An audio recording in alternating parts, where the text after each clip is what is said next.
भय। 100 मीटर भी नहीं चले थे कि उन्हें एकाएक एहसास हुआ जैसे कुछ लड़के उनके पीछे आ रहे हैं। लगा कि कोई उन पर हमले की फिराक में है तो उनका समूचा शरीर एक बारगी पसीने से नहा उठा। उनके पैरों की गति मंद सी हो गई। दिन की घटना याद आ गई। शाम को कमरा नंबर 12 में उनकी तीसरी पाली की ड्यूटी थी।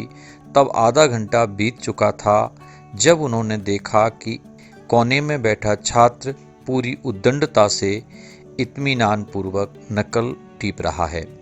रवि बाबू ने एक क्षण निर्णायक ढंग से सोचा और बिजली की तरह छात्र के सिर पर जा धमके थे। उन्होंने छात्र को परीक्षा कार्यालय चलने का आदेश दिया तो एकाएक वह लड़का बिगड़ गया और उन्हें गाली देने लगा।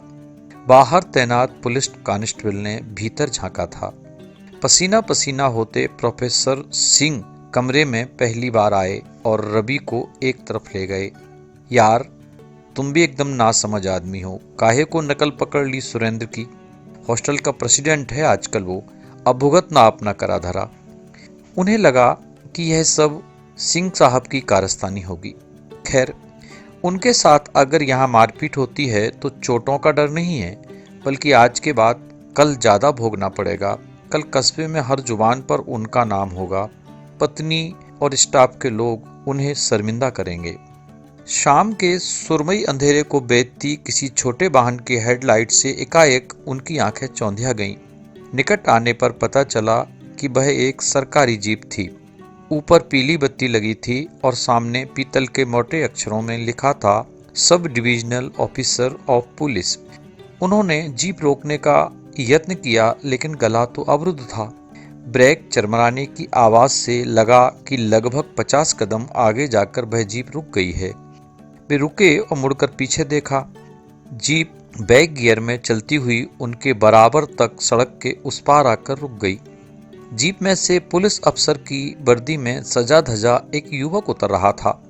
उस नौजवान पर नजर पड़ते ही एक नाम कौंधा, कुणाल वर्मा। हाँ, कुणाल ही था यह भी कभी इस कॉलेज का छात्र रहा है और इसको भी बीए फाइनल की परीक्षा में नकल की पर्चियों के साथ पकड़ा था रवि ने। तब रुआसा होता कुणाल बोला था, सर ये पर्चियां मैं नहीं लाया, किसी ने बिन मांगे मेरी टेबल पर फेंक दी हैं। मेरा 1 साल बर्बाद हो जाएगा। रवि ने कहा था, मैं चाहता हूं तुम्हारा 1 साल भले ही बर्बाद हो जाए, पर शॉर्टकट से चलने की आदत छूट जाए। हमेशा सच को साथ रखना चाहिए कुणाल। फिर जल्दी ही अपने पिता का तबादला होने की वजह से कुणाल यहाँ से चला गया था और बाद में सुना था कि वह डीएसपी के लिए चुन लिया गया है। आज पूरे 5 साल बाद उनके सामने था वही कुणाल। एकाएक रवि बाबू के भीतर कुंडली मारे बैठे भय के नाक का फन फिर फैला। कहीं कुणाल भी आज मौका देखकर उस दिन का बदला लेने उन्हें झुठलाता हुआ। कुणाल बोल रहा था, प्रणाम सर। फिर वह उन लड़कों की तरफ दौड़ लगाकर चला गया था। कुछ देर बाद उन्होंने देखा था वे 8 लड़के पराजित से होकर हॉस्टल की तरफ मुड़ गए हैं। सर, मैं यहीं आ गया हूँ इन दिनों, कल ही ज्वाइन किया है मैंने। कुणाल के स्वर में उत्साह उमग रहा था। आइए सर, मैं आपको घर छोड़ दूं। वे ना बोले तो कुणाल ने फिर कहा, सर लगता है आप बहुत परेशान हैं, आप निश्चिंत रहिए। लेकिन कुणाल ने अपनी बात अधूरी छोड़ दी थी। उन्हें लगा लेकिन शब्द से कुणाल इस तरह कहेगा, लेकिन मैं आपसे यही कहूँगा सर कि आइंदा आप इस तरह के झंझटों में ना पड़ें तो ठीक रहेगा। लेकिन वे पुलकित हो उठे।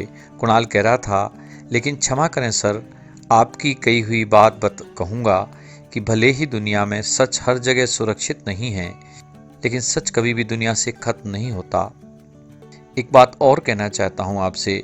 रवि सर की आंखों को गहराई तक बेचती नजरें गड़ाकर कुणाल फिर बोला, मैं यह चाहता हूँ सर कि आइंदा भी ऐसी स्थितियों में नितांत अकेले आप सच की ऐसी ही हिफाजत करते रहें, ताकि मुझ जैसे कई लोगों को सच्चाई के कदमों पर इसी तरह झुकते रहने की प्रेरणा मिल सके। अपनी बात पूरी नहीं कर पाया वह और सजल नेत्रों से रवि बाबू के पैरों में झुक गया। पांव पर गिरी कुणाल के आंसू की बूंद ने बहुत सुख दिया रवि बाबू को। नत नयनों से कुणाल मुड़ा और अपनी जीप की ओर बढ़ गया। इधर आशंका और भय के कुहासे से निकलकर प्रेम की स्निग्ध हवा से सराबोर होते रवि बाबू।